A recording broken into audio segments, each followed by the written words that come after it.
Who's the number one pound-for-pound fighter today? General consensus breaks it down to either Crawford, Usyk, or Inoue. Now, Oleksandr Usyk just recently skyrocketed to the top of everybody's list because of recency bias, after he puts Dubois to sleep faster than a warm glass of milk and a romance novel, which is especially impressive being that Usyk started at cruiserweight and has looked as a smaller man for the division. However, my criteria for pound is dominance, accomplishment, which doesn't always mean belts, because we all know that dudes win belts who shouldn't, and of course skill level. Usyk falls short in the dominance portion in my category because, well, he had 2 fights against Fury that were extremely competitive, and some people thought he might have lost.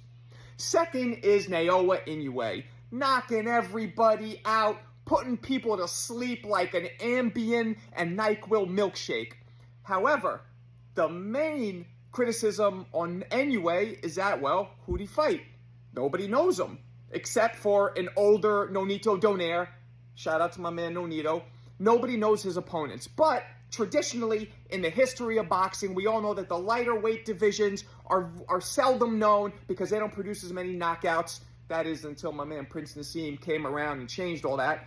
But that's the criticism on Inoue. And lastly, it's Bud.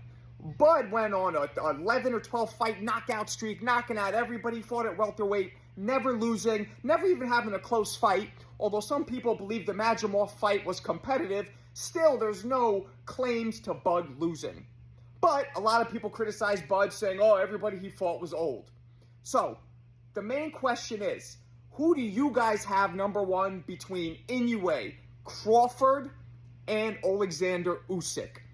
Tell me in the comments.